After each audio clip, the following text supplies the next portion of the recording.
Well, everyone had their breakfast. I think they're staring me down because they want a treat. Peaches, do you want a treat? Hey, get off my gate. Roller, you want a treat? Peaches says, yes, I'll take his treat. Rascal's like, I don't care. You guys want treats? All right. Hey, Pheasant Lane fam. I hope you're doing well. My name's Robert, and this is Pheasant Lane Farm. And those are some moody horses and mini horses who I had to bribe to stay quiet for this video. Geez, I'm bribing animals. What has my life turned into? It's crazy. I actually had to bribe the hogs and the goats to be quiet too, but they don't get treats, so shh, don't tell them that. Behind me, you will see our Kubota L3901. This is a 2020 model. Not that tractors go off of years, but that's when it was manufactured. We bought it in March 2020, like a week after we purchased this house. It is now April of 2022. Easter was a few days ago.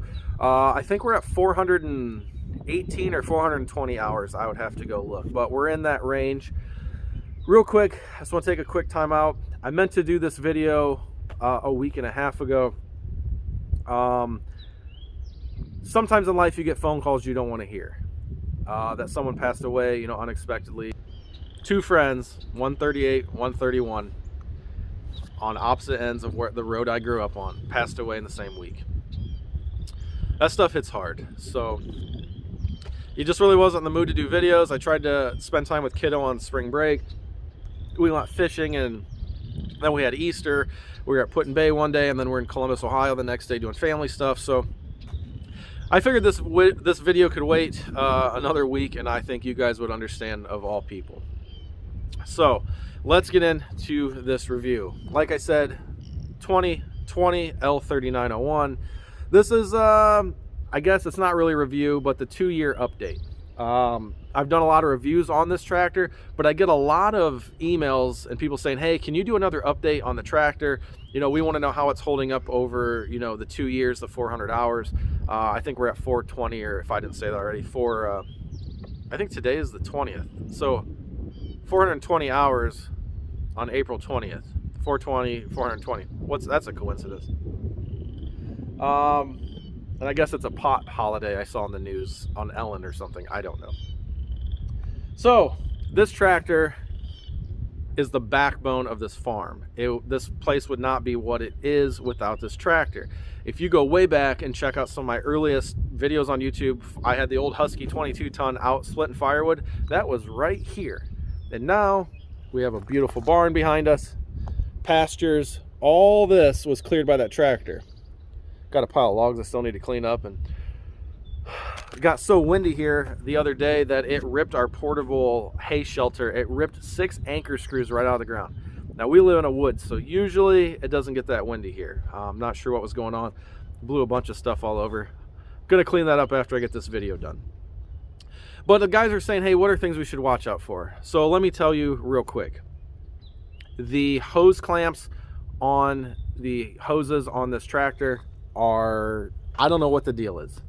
People say a hose clamp should never loosen up. Well, you can go back and watch the videos.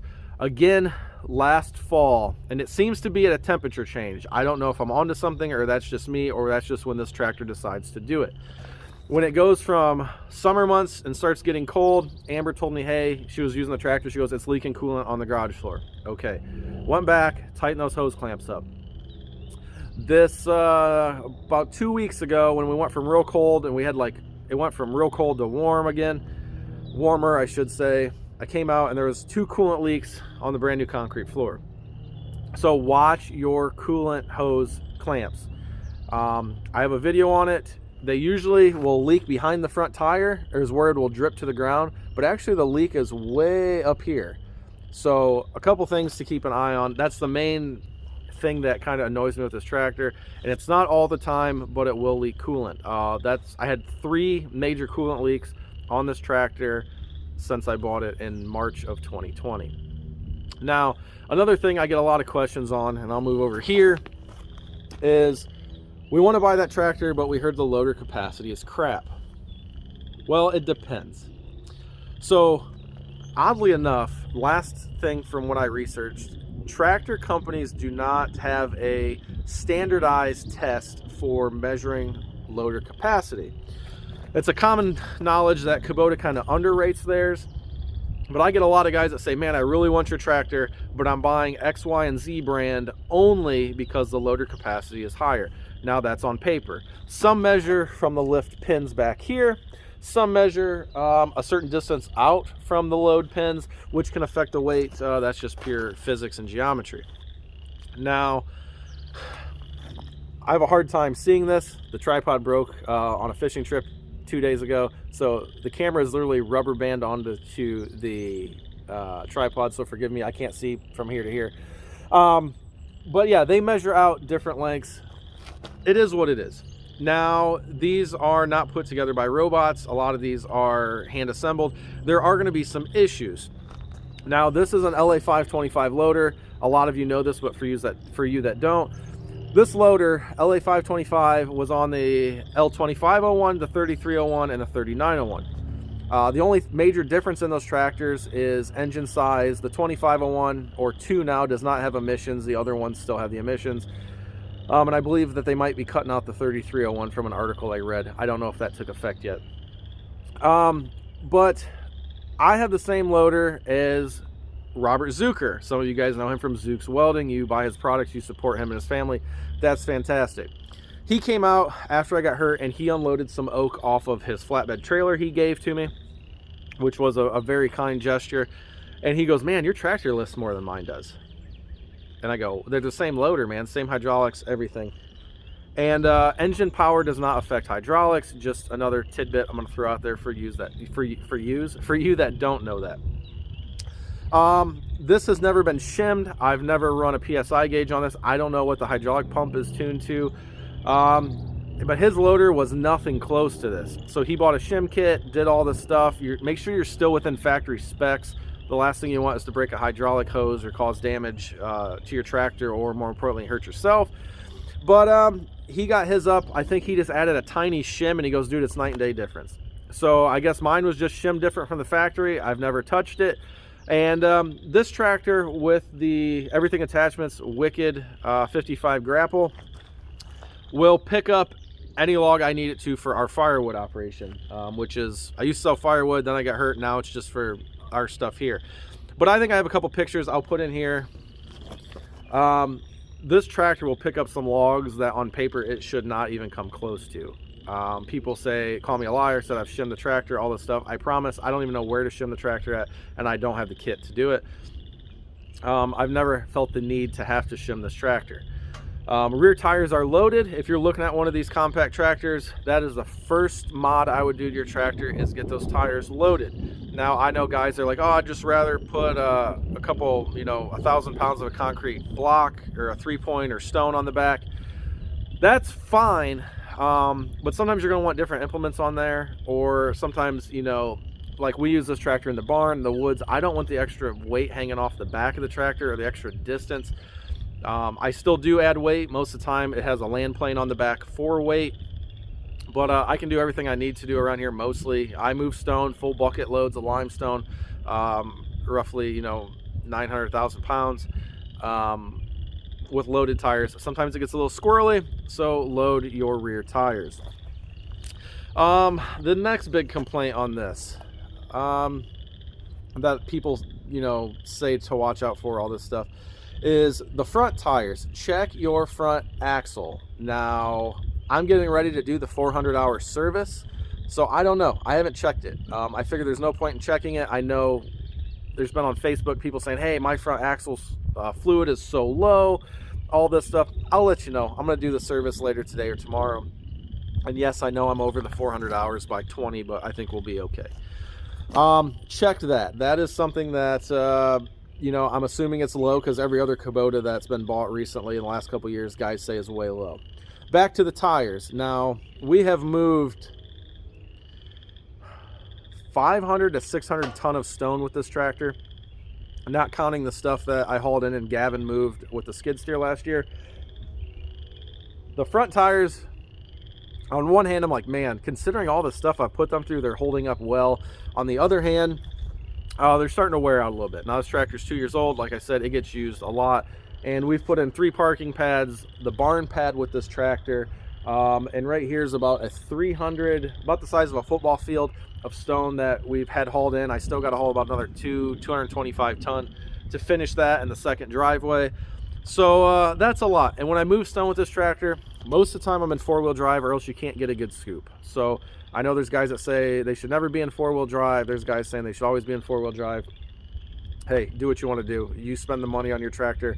I'm not buying it, and people didn't buy mine for me, so it is what it is. Run it how you want.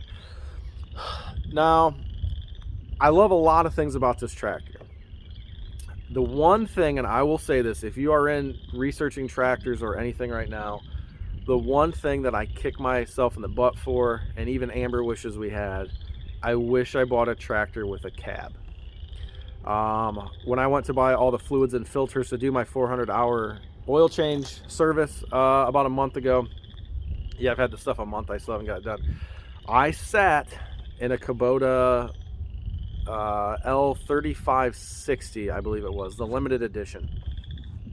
And even though it's smaller horsepower a little bit, the hydraulic pumps are a lot better on that tractor. You can get it with, I believe, a LA 800, if I'm not mistaken, 800 series loader.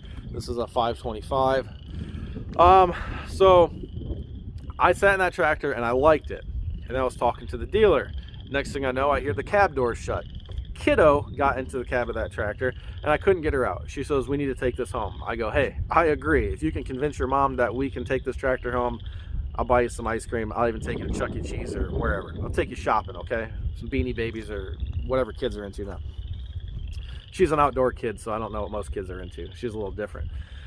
I like that tractor. I could sell this tractor right now for more than I paid for it. We keep it in, it's a little dirty, but we keep it in good mechanical running order. There are some things I need to do to fix up on it, just from wear and tear, and we use it kind of hard. But I loved that tractor, even though it was less horsepower. He said it'd feel like twice the tractor that this is when it comes to the loader and the 3 points and the HST Plus transmission. So someday I'll have a cab tractor. Before my accident, it wasn't a big deal. I just put on warm clothes, bada bing, bada boom, going outside, nothing bothered me. Now it doesn't matter. I've worn all these compression sleeves they want me to and all that stuff. When you have as much hardware in an arm as I do, some reason it seems to attract the cold. Once those plates start to feel cold, the rest of my body is freezing no matter what I do. So I wish I had a cab, and not even just for the winter. We're in Northern Ohio. It's not uncommon for us to have well over 100-degree days, 103, 104 in the summer.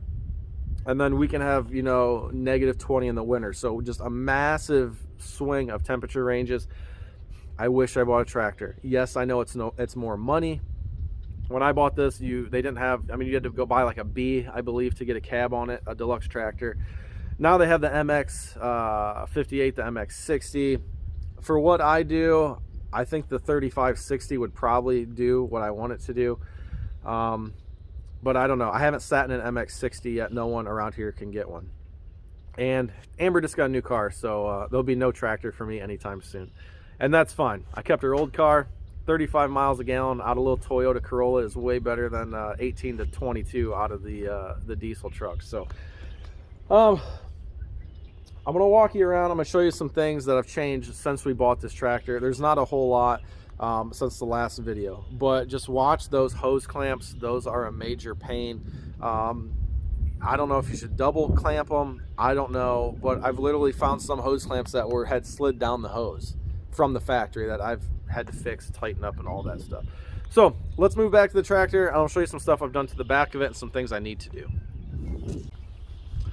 All right, now we're at the back of the tractor. I apologize for the wind and the shade.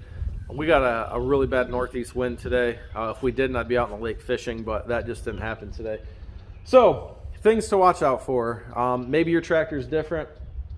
My ROPS pins are a pain. They've been a pain since day one. When the tractor went back to the dealer for some warranty when it was new, because I found one of the loader housings was kind of bent that the loader slaps into. They fixed that. And I go, hey, my ROPS pins are hard. They said, nope, they're to spec. For me to, right now the ROPS was just up because I had it in the garage.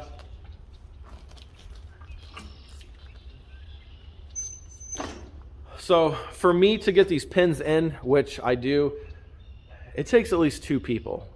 Someone's like tapping it with a hammer. The threads are so tight, I don't know if they're not welded on center. And then you can't twist them in. You have to take a wrench on that nut, carry a crescent wrench in the toolbox, and always spinning that on there.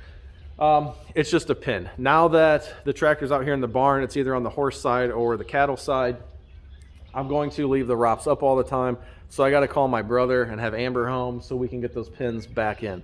One of them will go in, the other one, it doesn't matter what you do. I've tried doing them reverse order, nothing. So that's just kind of the one pain on this tractor. And the more I use the tractor, it seems to be getting worse. So that's kind of the point of this video. What am I finding out as I use the tractor? Number 2, this really isn't the tractor's fault, but I want to point it out real quick. You can see the farmer fix right here, binder twine. It doesn't matter if I mount those lights on the inside, if I mount them on the outside. I'm always busting these lights off. I actually have a 20-inch LED light bar I'm putting on, wherever I'm at right here. And just to show you how well these Zoox welding mounts hold up, this light on the back here is completely flat, got smashed. The bracket from the light never left the Zoox welding mount. So I love those mounts. I'm gonna order some more of those pod lights. I'm gonna shoot 2 to the back, and instead of having 2 to the front, I'm gonna have 1 on each side pointing to the side and the LED light bar for the front. I wanna add a hard top to this tractor. I don't know if I just said that. But now that, you know, a cab tractor just really isn't in the budget right now, I'm kind of in payoff mode. I just want to get everything that we have paid off here in the next couple years. That's our main goal. If I can have this house paid off in the next 2-3 years, I'll be very happy. That's kind of a pain. These lights quit working. I don't know why. I have to dig in. The connections are all fine on the bottom. I pulled the bulbs out. They're not broken. They did work. I don't know what's going on, but when I do the service later today or tomorrow, I'm going to dig in. It might be a bad fuse. Nothing's wired to those, so I don't know. Neither one of them will work. I don't know what the deal is there. Another thing to watch out, and this goes into the next part of this video. I'm going to move you down here real quick. I'll move you forward a little bit. Apologize, the camera moving. This is probably one of the best investments I've made for this tractor, and this is one of the 3 things that I've changed since the last video. I believe Amber bought me that. I can't remember. I think she got tired of me yelling and screaming and just being mad trying to hook up attachments. I don't have a lot of use of my right arm now, so hooking up some of the attachments was just a pain. So she got me this. This thing is a lifesaver. This is a Speco Cat 1 quick hitch, or they call it an E-hitch. Now, I went to buy one from the Kubota dealer. They were like, they quoted me $680 or $720, something in that range. And I got online and I started looking at these. Yes, they're Chinese. The welds are not perfect. I have a trailer mover, which is the number 2 thing I've bought since the last video. A quick hitch trailer mover that smacks it, drops into here. I have a ball on the bottom, so I can. I have a 1 7/8, a 2 5/16, and a 2-inch ball that I can rotate all on the same receiver. But then what my old trailer mover didn't have is it has a gooseneck ball up on the top. Now, I will say I've probably exceeded the limit on this. We have a 32-foot Diamond C flatbed. Usually I move it around empty, which is no problem. The other day I went and bought a load of IBC tanks off Robert Zucker that I'm going to use for firewood. And some of them still had liquid in them. I didn't think about it. I picked it up, no problem. The only problem is I took the bolt out for some reason, and I was for a measurement, and I never put the other ones back in. I went and bought heavier bolts for that. But the quick hitch, guys, this one you do not need bushings. Everything fits right in there. It goes on and off the tractor, super easy. Fantastic. This spring I'm going to do a bunch of paint touch-up work. But that's this is probably the number 1 attachment I wish I would have bought that I didn't think I needed. I thought it'd be wasted money. This thing is fantastic. Number 2, let me move you up here a little closer. Again, I apologize. Number 2, when I bought this tractor, I worked into the deal these turnbuckles, and actually this one over here. Actually, I didn't work those ones into the deal. I worked in the upgrade. I think it's like a $200 and some kit. The turnbuckles, they get rusted, they get corroded. They're hard to turn to adjust your side-to-side motion. I try and keep this pretty tight when I'm using the land plane and stuff like that. Now, Kubota makes an upgrade kit that's on the deluxe tractors. Basically, it's a tube that slides in and out of another tube, and there's a pin that you can drop in. It just makes life a lot easier. Yeah, I could have went to another dealer that had them in stock, but I didn't want to. I made the deal with these guys. Technically, it was already in when I paid for the tractor. So when I went to pick up the fluids for the 400-hour service, they said, hey, we finally got your turnbuckle or deluxe adjusters in. So I'm happy that's there. Another thing to watch out for, I don't know how well you can see it. Using a 3-point post hole digger, I'm not a fan on the back of these tractors. For numerous reasons. We got a bunch of pasture posts to put in. I'm going to just go and buy or rent a big skid steer with a hydraulic auger. But the way that I'm not sure what brand it is, King Cutter County Line, the way it mounted in here, when I went up, it bent these out. So I got to bend those back and touch those up. Another thing, I don't think it was the quick hitch. When you get this quick hitch up all the way, I still have a little bit of clearance. It's close. Somehow this taillight broke out, so I have to order one of those. It's $130. Just so it doesn't happen again, because I'm not the only one that uses this tractor. I don't know, Amber backed into something, or Dad, or me. I don't know who did it, my brother. It is what it is. I'm going to put a top stop on the 3-point lever, so you can't go all the way up. I'd like to keep a couple inches. Probability says it was me that broke that because I'm on the tractor most of the time. What else is there? Yeah, so get the deluxe turnbuckles on whatever brand tractor you have. I'm sure it's an upgrade. A quick hitch is an absolute must, and the trailer mover has been a lifesaver for me. Right now, up there on that little parking pad, I have the Diamond C dump trailer. I have the 32-foot gooseneck.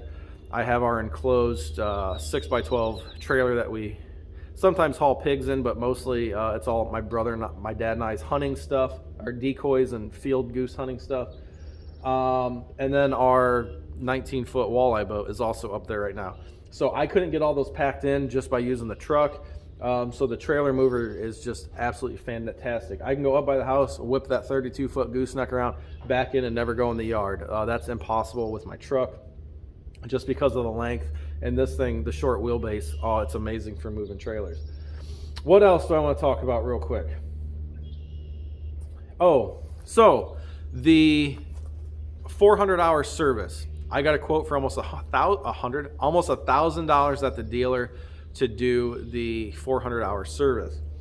I told him to do a little bit extra. Like, we've moved a lot of sand, stone, mulch, manure, everything. This is in the barn. I take this to Dad's place to clean out cattle pens.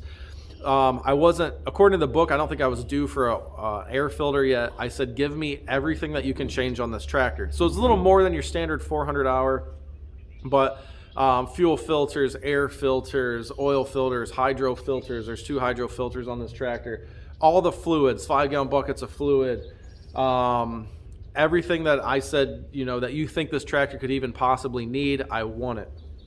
And that was, like I said, almost $1,000 bill after tax. Me buying the stuff myself after tax was $480. So it's not real hard to service these tractors. There's a bunch of good YouTube videos. Excuse me.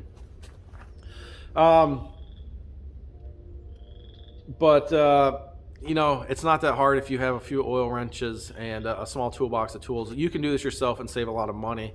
Ever since the day when I used to ride sport bikes, I always service my own stuff. If there's a mechanical failure, I want it to be on me and not somebody that just wasn't paying attention on a Friday afternoon, if you know what I mean. So changing tires, putting tires and gapping tires on sport bikes, rims, and everything. Like, I wanted to be the one to put the panels back on. I wanted to be the one to do everything. So I'm going to go ahead and do all the service on this tractor. Might not be able to do it all myself because the whole arm crap. But Dad's coming over and we're going to knock this out. So this tractor is absolutely phenomenal. And, the only thing I can say that I wish was different is sometimes one scenario, I wish I had more loader capacity. When we buy feed now, we try and buy it on a pallet. I have to split the pallet because this won't lift a ton off of a truck. I wish I had a tractor that would lift a ton of livestock feed off a truck at one time, or the bigger tote, 330 totes of IBC firewood. This won't lift a full 330 tote full of oak or wet wood. Even a 275 it won't lift if it's really wet. So I wish I had a tractor with more loader capacity. I wish I had a tractor with a cab. One other thing I want to say real quick. I've been watching a lot of guys kind of doing things on Facebook. What's in your toolbox? Now, I carry extra pins, shear pins, a tape measure always, a bunch of stuff like this. You know, oh, there's a bolt for that I took out the measure. All these pins and stuff. But here, who is carrying a tourniquet? If you're on one of these tractors and you're running a saw or you're running an auger or you're running anything PTO, if you don't have a tourniquet on your tractor, I think you're making a huge mistake. Let me go grab the other one. I keep it in the front of the tractor because there's not enough room in the back of this box. So here's that tourniquet I showed you a moment ago. There's pros and cons to this type. I will get into that. I'm just gonna do a whole nother video on that because I don't want this video to go too long. This is better than nothing. This does have downfalls. It comes in a little white package. I think it's called a SWAT T tourniquet. I think the package ripped, so I just threw one of these thick rubber bands around it. It's there. What you need to really get and learn how to use is a Cat Tourniquet. This is kind of the, I guess you'd say, industry standard. There's a lot of different tourniquets out there. From the more advanced medical classes I've been to, this is what everyone recommends. When the police department I worked for started issuing these tourniquets, a lot of times we just carried them in our pockets. Once I was like, yeah, okay, a tourniquet, whatever. Wherever I am, medics are going to be there fairly quick. Is this really a necessity? And then the more trainings I went to, the more advanced trainings. I left a training one time, came home, ordered some tourniquets online, and then I was at a local police shop and saw they had these holders, which were the same ones that the PD had issued us. So I actually went out and bought multiples of these. I keep one in the truck and one in the tractor, and I think I have one in the house. You just never know. But for me, most sense says that if I'm ever going to need this, in my life right now, it's going to be when I'm out using the tractor. You get your arm caught in a PTO, you know, God forbid, or you smash your hand in a splitter, or a chain falls off the chainsaw and cuts your arm bad. It doesn't take much to cause serious bleeding and, you know, sends your body into shock, and then you're pretty much screwed. So I think if you're not carrying a tourniquet of some sort in your tractor toolbox, you need to kind of rethink some things.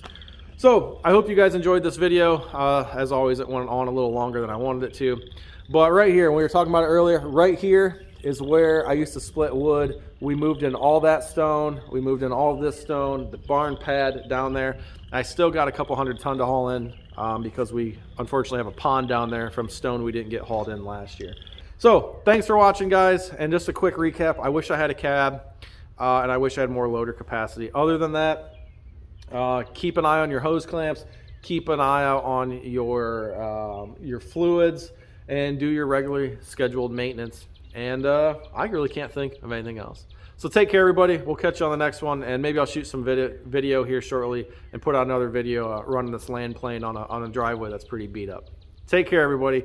God bless, and as always, make smart decisions. And get a tourniquet for your tractor. Peaches is shaking her head yes. Yes, Peaches agrees. And she's not a very smart horse. Get a tourniquet, everybody.